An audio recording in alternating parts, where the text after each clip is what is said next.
Corinthiens 14, il est dit « Celui qui prie en langue s'édifie lui-même. Celui ou celle qui prie en langue s'édifie lui-même. » C'est un des seuls endroits dans la parole de Dieu où il est écrit que tu peux t'édifier toi-même. Vois-tu, je comprends pourquoi le diable a combattu pendant des années le parler en langue. C'est un des seuls et un véritable, puissant moyen de te bâtir de l'intérieur toi-même. S'édifier veut dire se bâtir, se construire de l'intérieur. Ça veut dire recharger tes batteries spirituelles. L'apôtre Paul disait continuellement dans les épîtres de Paul, fortifie-toi dans le Seigneur et dans sa grande puissance. Dieu veut que nous soyons des enfants de Dieu puissants, que nous soyons au-dessus des circonstances, que nous marchons dans la victoire, dans la joie de l'Éternel. Et pour cela, il a préparé un moyen extrêmement puissant, le parler en langue. L'apôtre Paul en 1 Corinthiens 14 déclare « Celui qui prie en langue, qui parle en langue, s'édifie lui-même. » Parler, prier, vous savez, quand je suis dans ma voiture, je peux parler à Dieu, quand je suis dans ma chambre, je peux me mettre à genoux et prier, mais je suis en communication avec mon Créateur, et c'est ça qui est important. Amen, amen, amen. Alors, celui qui parle en langue s'édifie lui-même. Alléluia, c'est une révélation extrêmement puissante. Amen, tu n'as pas besoin de quelqu'un, tout seul, tu peux te fortifier un point où Dieu va pouvoir faire de toi un instrument puissant dans ses mains, si tu commences à pratiquer le parler en langue. L'apôtre Paul disait dans le même chapitre d'1 Corinthiens 14, « Je parle plus que vous tous. » Plus que vous tous. La Bible est un livre universel. C'est un livre aujourd'hui que les gens lisent, par des millions de gens lisent. Et elle est actuelle. Et quand Paul dit « Je parle plus », c'est aujourd'hui aussi. Il n'y a aucune personne qui ait parlé autant que Paul a parlé en langue. Ça vous donne toute la mesure du ministère de l'apôtre Paul. Pourquoi un ministère si efficace, si puissant?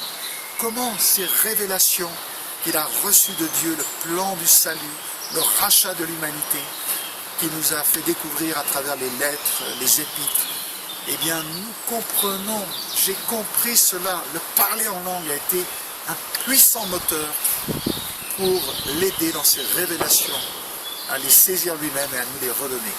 Alléluia, je parle plus que vous tous. Dans le même chapitre, lisez 1 Corinthiens 14, nous voyons dans ce chapitre qu'il est mis un petit peu en réserve de parler en langue parce qu'on parle du public, en public, dans les réunions. On ne va pas faire que de parler en langue.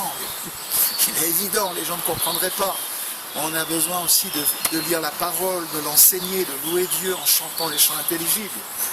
Donc il dit bien sûr à cette époque, les gens priaient tellement, parlaient tellement en langue, il leur dit, attendez. Quand on est ensemble, on peut aussi avoir beaucoup de choses intelligibles à se dire.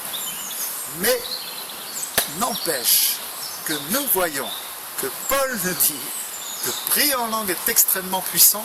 Il dit que quand nous prions en langue, notre intelligence est stérile, mais notre esprit est en prière, dans le même chapitre d'1 Corinthiens 14. Ça veut dire quoi? Notre intelligence ne va pas être contente. Elle n'aime pas. Notre intelligence n'aime pas être mise hors de contrôle. Elle veut contrôler toutes choses. Nous avons grandi, été enseignés depuis tout petit, le culte de la raison. La raison est tellement importante. Alors, c'est tellement le centre de tout. Tout ce que nous ne comprenons pas, nous doutons, nous sommes méfiants. Oh, ne t'inquiète pas, ton intelligence est au contrôle de ta vie, mais parfois tu peux lui dire, hey, s'il te plaît, j'ai autre chose à faire, j'ai confiance en Dieu. Dieu a dit que celui qui parle en langue s'édifie lui-même. Je vais prendre une heure, je vais recharger mes batteries, je vais me fortifier de l'intérieur, je vais recharger mes piles intérieures au nom de Jésus. Alléluia, je vais commencer à pratiquer le parler en langue chaque jour. Et Paul disait que je parle plus que vous tous. Vous pouvez imaginer cet homme. Cet homme parlait le matin, le midi, le soir. Il était sous la douche, il parlait en langue.